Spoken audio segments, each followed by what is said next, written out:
নাজমুল করিম ফারুক ভাইকে, জনাব নাজমুল করিম ফারুক ভাইকে।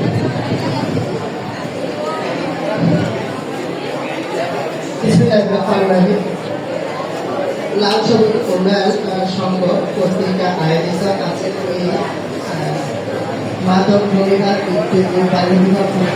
এবং নৈতিক মানবিক প্রবোধের জাগ্রত যে লাল কার্ড প্রদর্শনী বা শপথ মধ্যযুগ সভার সম্মানিত সভাপতি, আজকে যেখানে আমরা একসাথে হয়েছি সেই প্রতিষ্ঠানের কর্ণধার, বিশেষ করে যার দিক নির্দেশনা আমরা সবাই আমাদের ভবিষ্যৎ জীবনকেও উজ্জ্বল করে সামনের দিকে এগিয়ে যাচ্ছি, আমাদের সেই মোহাম্মদ মুখলিসুর রহমান স্যার। এখানে প্রধান অতিথি হিসেবে উপস্থিত আছেন তিতাস উপজেলার স্বনামধন্য। আসলে স্বনামধন্য বলার কারণ হলো যে আমরা যেখান থেকে তৈরি হয়ে আসছি সেখানে যে লোকটা অবজারভেশন করে, প্রতিনিয়ত খোঁজখবর রাখে, আসলে উনি আমাদের সবারই অভিভাবক, টিচার, শিক্ষার্থী, অভিভাবক, আমাদের সেই অভিভাবকদেরও অভিভাবক, সেই মাধ্যমিক শিক্ষা অফিসার মোহাম্মদ মিজানুর রহমান ভূঁইয়া। বিশেষ করে এখানে যে আয়োজক লাল সবুজের কর্ণধার, যার বক্তব্য তখন আমরা শুনছিলাম, সেই কাউসার ভাই সহ বশির আহমেদ আছেন, তিতাসের প্রিয় মুখ, সেই বশির আহমেদ সহ অন্যান্য অতিথিবৃন্দ, এবং আমার সামনে উপবিষ্ট যারা, যে আমাদের এই আগামী বাংলার যে ফাউন্ডেশন বা যে ভিত্তি বলি, যে ভিত্তির কর্ণধার, সেই তোমরা শিক্ষার্থীরা, সবাইকে আসসালামু আলাইকুম ওয়া রাহমাতুল্লাহি ওয়া বারাকাতুহু। আসলে আমরা যখন কথা বলবো, কথার সার্থকতা তখনই আসে যখন শ্রোতা তার মন দিয়ে সেই বক্তব্যগুলো শোনে। এখানে প্রধান শিক্ষক সাহেব এবং আমাদের কাউসার ভাই সহ অন্যান্য অতিথি কিন্তু অনেক কথাই বলে গেছেন। আসলে আমি অনুরোধ করব পিছনে যারা আছেন তারা একটু করবেন, একটু শুনবেন, মনোযোগ দিবেন। আমি প্লিজ একটু সবাইকে একটু কথা শোনার জন্য অনুরোধ করব।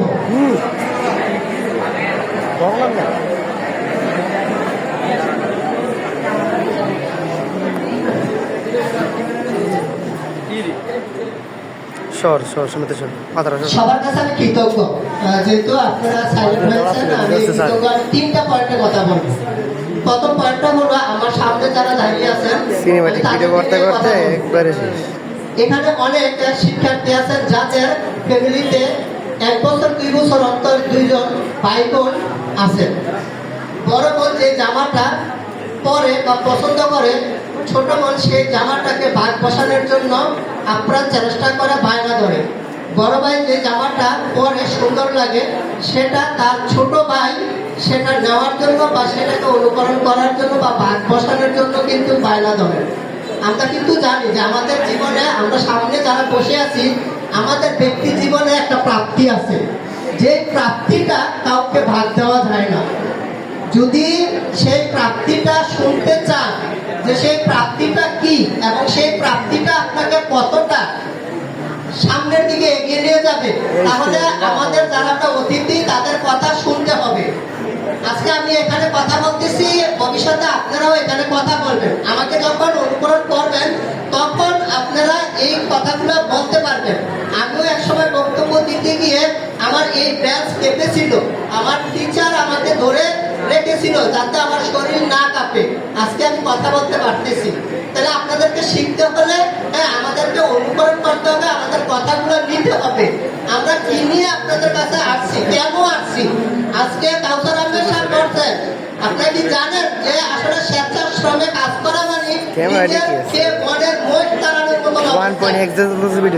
আমরা এখান থেকে সেখান থেকে কামাই করে এসে যখন আমরা আসি, অনুষ্ঠান করি, আপনাদেরকে দিক নির্দেশনা দেয়, ভালো রাস্তা দেখায়, হ্যাঁ, সেটা কিন্তু এখানে কেউ আমাদেরকে বেনিফিট দেয় না। আজকে কাউসার আহমেদকে কেউ 10 টাকা দেয়নি।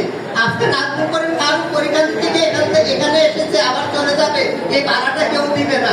কেন আসছে? শুধু আপনাদের ভবিষ্যতের জন্য, আপনাদের ভবিষ্যতের রাস্তাটা দেখানোর জন্য। যে পথটা অমুসলিম, সেই পথে যেন বাংলাও যায়, সেই দিকে আপনাদেরকে দিক নির্দেশনা দেওয়ার জন্যই আমাদের এই প্রচেষ্টা। আপনারা যদি কথা শুনেন আপনারা উপকৃত হবেন, কথা না শুনলে মনে করবেন যা আমি বলেছি তা শুনে করেননি, তাই আপনার জীবন থেকে মাইনাস হয়ে গেছে। শুনেন, আমি একটা কথা বলি, আপনারা লেখাপড়া করতেছেন, এই লেখাপড়ার মধ্যে কোনো ভাই বোন আত্মীয় স্বজন কেউ বাদ বসাইতে পারবে না। কাউসার আহমেদ সাহেব বলেছে শুধু ইন্টারমিডিয়েট কেন না, আমি আমার কাঙ্ক্ষিত লক্ষ্যে পৌঁছার আগ পর্যন্ত আমি লেখাপড়াতে সংযুক্ত থাকবো। সেটা ভিক্ষা করে হোক, আর সেটা হাওলাত করে হোক, সেটা অবসর সময় প্রাইভেট করিয়ে হোক। আমি কিছুদিন আগে একটা ফিচার দেখছিলাম, গাজীপুরের এমবিবিএস ডাক্তার হয়েছে, বাবা নাই, মারা গেছে 2 বছর আগে। বড় বোন টিউশনি করেছে, সেই টাকা দিয়ে ছোট বোন এমবিবিএস ডাক্তার হয়েছে। সেই উদাহরণ তৈরি করবেন, আর সেই উদাহরণ তৈরি করলে কি হবে জানেন? আপনার নিজের পাল্লা ভারী হবে, আপনাদের পাল্লা ভারী হবে। আপনি আজকে যা শিখতেছেন এখানে কারো ভাগ নাই, শুধু আপনারই ভাগ। এই শিক্ষাটাকে যতটুকু নিয়ে যেতে পারবেন ততটুকুই আপনার অর্জন। আর আপনি যদি থেমে যান যে কোনো কারণে, তাহলে মনে করবেন আপনার পিছনের সময়টা সামনের লাগতো না। আমি আপনাদেরকে অনুরোধ করব, সময়গুলো কাজে লাগাবেন। আপনাদের যে প্রাপ্তিটা উদাহরণ দিয়েছিলাম, ভাই বোন সবাই একটা জায়গাতে ভাগ বসাবে, কিন্তু আপনার মেধাতে কখনো কেউ ভাগ বসাবে না। এই মেধা আপনার নিজস্ব সম্পদ। এই সম্পদ অর্জন করার সময় এখনই। যদি আপনি এই সময়টাকে কাজে না লাগান, আমাদের কথা যদি আপনারা শ্রবণ না করেন, তাহলে আপনাদের পায়ে আপনারা কুড়াল মারবেন। একটা কথা থেকে মানুষের একটা জীবনের পরিবর্তন হয়, একটা ভুল থেকে মানুষের জীবন ধ্বংস হয়। এগুলো মাথায় নিবেন। আমি আজকে কাউসার আহমেদ সাহেবকে বলতেছি, আমাদের আজকের প্রতিপাদ্য বিষয় হলো মাদক বাল্য বিবাহ, স্মার্টফোন আসক্তি লালকার। এই প্রতিষ্ঠা আরেকটু ছোট ছিল, আজকে থেকে 5 বছর আগে, আজকে যেহেতু 14 বছরে পাও দিবে লাল সবুজ, এই প্রতিষ্ঠা ছোট ছিল। ছোট ছিল কি জানেন? শুধু ছিল মাদক বাল্য বিবাহের বিরুদ্ধে লালকার। আজকে সেখানে একটা শব্দ সংযোজন করা হয়েছে, সেটা কি? Phone, smartphone. আপনি কি জানেন যে একটা মাদকের থেকেও ভয়াবহ আকার ধারণ করতেছে আপনার হাতের স্মার্টফোনের যে আসক্তি, সেই আসক্তিটা। আপনি বসে বিরাতে বসে ঘরে উঠায় বসে সন্ধ্যার সময় মোবাইল টিপতেছেন, পা লাল হয়ে যাচ্ছে মশায় কামড়ে, কোনো খোঁজ খবর নাই। কতক্ষণ পরে যখন একটা নোটিফিকেশন আসে, তখন খেয়াল করেন পাটা লাল হয়ে গেছে, হাত পা দিয়ে দেখেন রক্ত পড়ে গেছে, নিজের রক্ত নিজের হাতে এসে গেছে। এমন আসক্তিতে আমরা চলে গেছি। কিন্তু আমরা সেই আসক্তি থেকে বের হয়ে আসতে হবে। আমাদেরকে বই নিয়ে, আমাদেরকে নীতি নৈতিকতা আদর্শের দিকে ধাবিত হতে হবে। এই জিনিসগুলো আমাদেরকে রাখতে হবে। আজকে কাউসার সাহেবের সেই স্মার্টফোন আসক্তি, এটাই হলো আমাদের মূল বিষয়। কিন্তু এখানে আমাদের প্রধান অতিথি আছেন, আমাকে কিছুদিন আগে বলেছিলেন যে এই এলাকার শিক্ষার্থীদের মেধার বিকাশ কিভাবে ঘটবে। ফারুক সাহেব, প্রধান অতিথি সাহেব আমাকে প্রশ্ন করেছিলেন উপজেলাতে যে শিক্ষার্থীদের মেধার বিকাশ কিভাবে ঘটবে। ফারুক সাহেব, এখানে অনেক ঘাটতি রয়েছে। আমরা 2004 সালে উপজেলা প্রতিষ্ঠিত হয়েছে, 21 বছর হয়েছে, কিছুই পাইনি আমাদের। তখন সেদিন স্যার বলেছিল যে আমি বলেছিলাম যে স্যার, আমাদের একটা শিল্পকলা একাডেমি দরকার। আমরা জানি যে স্যার এখানে আছেন, ওনারা ইচ্ছা করলে অনেক পরিবর্তন করতে পারেন। আমি অনুরোধ করবো স্যারকে, শিল্পকলা একাডেমির ব্যাপারে সাংস্কৃতিক দিকে শিক্ষার্থীদেরকে যতটুকু ধাবিত করা যায়। আমাদের উপজেলা নির্বাহী কর্মকর্তা ইউনূস স্যার খুবই আন্তরিক, এবং স্যারকে নিয়ে আজকের যে প্রধান অতিথি আছেন, এই স্যার সহ শিল্পকলা একাডেমি কিভাবে বাস্তবায়ন করা যায় সেটার দিকে যেন একটা বাস্তব পদক্ষেপ নেন, এটা আমি আজকের এই অনুষ্ঠানে স্যারকে বিশেষভাবে অনুরোধ করছি। আরেকটা কথা আমি না বললে নয়, দেখেন আমরা আচার ব্যবহার নীতি নৈতিকতা সবার বক্তব্যে আসছে, শিক্ষকের বক্তব্য আসছে, কাউসার সাহেবের বক্তব্য আসছে। আমরা সবাই মানুষ, আমরা মানুষ হিসেবে পরিচয় দিচ্ছি। কেউ কি বলতে পারবো আমি ভালো মানুষ?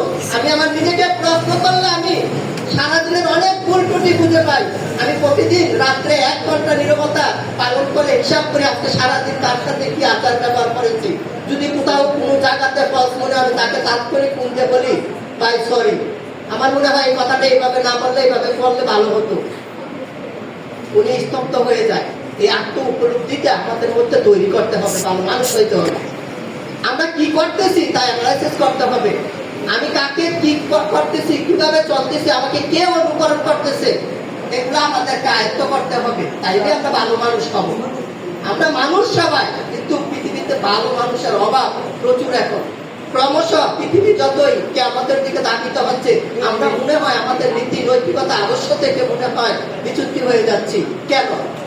আমরা তো মানুষ, সৃষ্টির সারা জীব, আল্লাহ আমাদেরকে সৃষ্টি করেছে। আমি সবাইকে অনুরোধ করব, আমরা সময়টাকে কাজে লাগাবো। আজকে যারা নবম শ্রেণী দশম শ্রেণীতে আছে, যদি কোনো কারণবশত আপনি দেখেন, আপনার আশেপাশে চোখ দেন, দশম নবম শ্রেণীতে যে ছেলে মেয়েটা মানে অকৃতকার্য হয়েছে, সে ধ্বংস হয়ে গেছে, সে আর একটি হতে পারে নাই।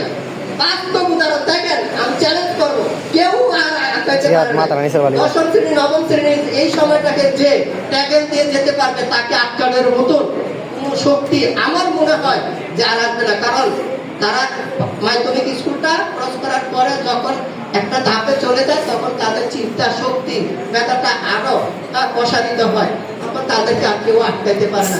এই সময়টাকে কাজে লাগাবে। স্মার্টফোনের আসক্তিটা দুই ধরনের আছে। যদি আমার একটা সূত্রকে যদি না বুঝি, একটা সূত্রের বিশ্লেষণ একটা সংজ্ঞা যদি না বুঝি, সেটা যদি আমি সার্চ দিয়ে আমি এটাকে নোট করে যদি খাতায় লিপিবদ্ধ করি, এটা আমি ভালো কাজ হিসেবে নিব। কিন্তু কিছু আসক্তি আছে, সেই আসক্তিগুলো আমি এখানে প্রকাশ করবো না, কারণ প্রকাশ করতে গেলে সেটাতে আপনি আবার ঢুকবেন। আমি যদি এখন বলি, আপনি এখনই এটাকে ট্রাই করবেন, আমি সেদিকে যাবো না। ভালোটা মন্দটা আপনার নিজেদেরকেই পার্টিশন করতে হবে। সেই পার্টিশন করে আমরা সামনের দিকে এগিয়ে যাব। আমরা আমাদের যে জ্ঞান আছে সেই জ্ঞান অর্জন করবো, ভালো মানুষ হবো।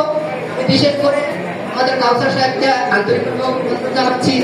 আমার মতন এত ছোট মানুষ সবাই আমাকে দেখতেছেন যে আসলে ছোট মানুষ। আমি একটু পরিচয় দিয়ে নেই। আমি 1998 সালে এসএসসি পাস করেছি।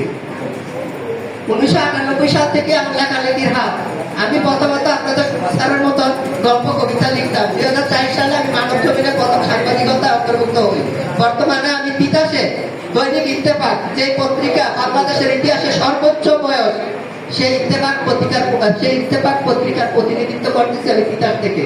আমার ক্লাবে 32 জন সদস্য আছে, সেই ক্লাবে আমি সভাপতিত্ব দায়িত্ব পালন করতেছি।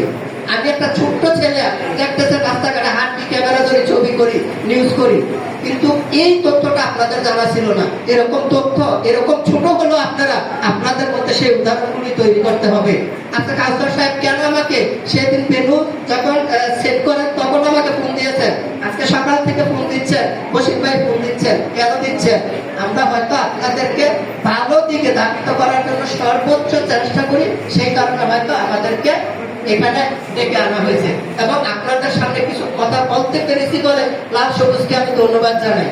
আমি একটু লাল সবুজের প্রতি দুর্বলতাটা আমি একটু বলে দিই। ওনারা ইতিমধ্যে আলাদিন স্যারের কথা বলেছেন, কাউসার ভাই। হ্যাঁ, আলাদিন স্যার যখন ছিল তখন কালপুরুষ পত্রিকার বার্তা সম্পাদক আমি ছিলাম। সম্পূর্ণ পত্রিকাটা আমি তৈরি করতাম। স্যার এখান থেকে নিউজ করে দিত, সেখানে একটা অনুষ্ঠান কাউসার সাহেব করেছিলেন এই স্কুলে। আজকে থেকে অনেক বছর আগে আবার এসেছেন।